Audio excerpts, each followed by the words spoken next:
शुरुआत के बाद जो बाजार में एक्शन आया और स्पेशली सेकेंड हाफ में जो हम एक्टिविटी दिखा रहे थे वो तो काबिल तारीफ था।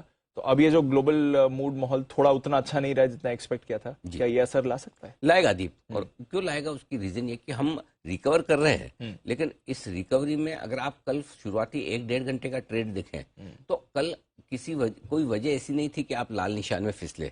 तो कहीं ना कहीं इनहरेंट वीकनेस या फिर यूं कहें कि बेचने की जल्दबाजी भी है लोगों में।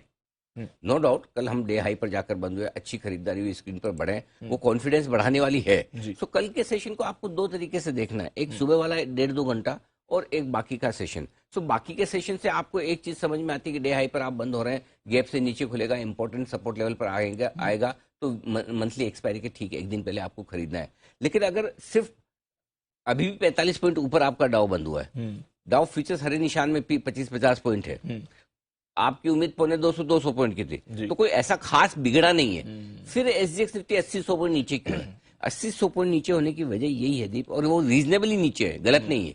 उसकी वजह यही है कि कहीं न कहीं वो है ना, रिकवरी में जो कॉन्फिडेंस चाहिए वो मिसिंग है ना, वो चीज है। और इसीलिए, और दूसरा मंथली एक्सपायरी के पहले एक आध दिन आप 4 ट्रेडिंग सेशन है हफ्ते के गुरुवार तक, तो ऐसा तो हो नहीं सकता कि 4 के चारों दिन आप मजबूत ही रहें इस तरह के माहौल में। तो थोड़ी बहुत प्रॉफिट बुकिंग आना लाजमी है। हमें करना क्या है जी? हमें 2 चीजें करनी है। पहला सपोर्ट लेवल क्या है और इम्पोर्टेंट सपोर्ट लेवल क्या है, इन 2 को ध्यान में रखना है। और पहला सपोर्ट रेंज जो आज का निकल कर आएगा वो 17,950 से लेकर 18,025, इस रेंज में पहुंचकर हम टाइम पास करेंगे, देखेंगे क्या है क्या नहीं है। ठीक है। और अगर ये होल्ड कर पाते हैं, well and good, very nice, thank you. Mood माहौल देख करके अगर समझो डाउ 100-150 ऊपर हो गया फ्यूचर्स पे, तो इसी रेंज में खरीद लेना है। अच्छा। और अगर वो नहीं होल्ड कर पाते हैं तो फिर आपके लिए इंपॉर्टेंट सपोर्ट लेवल जो पिछले 3 दिनों में 2 बार हमने लो बनाया, 17,775, 17,825, ये आपकी रेंज है। तो आज के जो ये लेवल है बहुत क्रिस्टल क्लियर है, एकदम ये, इसको छाप के रख लीजिए, इसी हिसाब से करना है। सो हमारी स्ट्रेटेजी क्लियर होनी चाहिए, हम इस 2 रेंज में कहाँ खरीदना वो डिसाइड करना है। पहले में खरीद लेना है या इंपॉर्टेंट सपोर्ट पे खरीदना है, वो डिसाइड करना। हड़बड़ी नहीं करनी, जल्दबाजी, क्योंकि बाजार बिना वजह भी कल आपको एक मौका दे रहा था। आज तो हल्की फुल्की वजह है, ग्लोबल सपोर्ट उतना आपको नहीं है, तो मौका देगा, उस मौके को नहीं छोड़ना है, ग्रेजुअली। और एक और चीज जो ध्यान में रखनी है दीप, कल के सेशन से और पिछले हफ्ते से जो समझ में आई कि अनाप शनाप दुनिया भर का भर नहीं लेना है, थोड़ा लो, लंबा स्टॉप लॉस रखो। अगर नीचे आ जाए तो आपको एवरेज करने की, आप सुबह देखिए 9:15 9:30 बजे कोई सोचता था कि मार्केट लाल में जाएगा? कितने मिनट लगे 42,900 से 42,500 आने में बैंक निफ्टी को?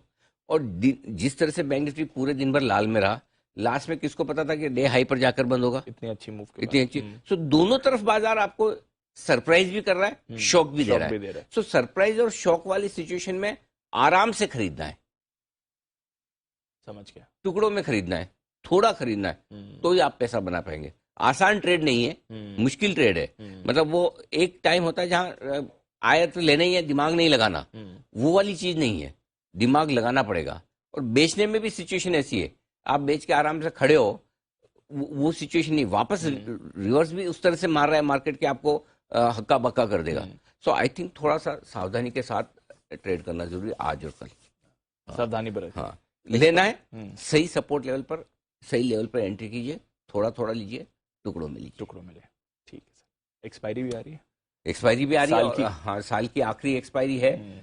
तो ठीक है, अभी जहां तक एक्सपायरी का सवाल है दीप, न 17,800 के नीचे दिख रहा है, न 18,200 के ऊपर दिख रहा है। ब्रॉडली अभी तक तो ये दिख रहा है कि कल तक की रेंज में 18,200 के ऊपर की भी शायद हम एक्सपायरी न देखें, 17,800 के नीचे की भी ना देखें, 18,000 के आसपास भी हो गई तो क्या बुरी है? ठीक, कोई बुरी नहीं, क्या बुरी है? सो आई थिंक ये चीज है ध्यान रखने वाली।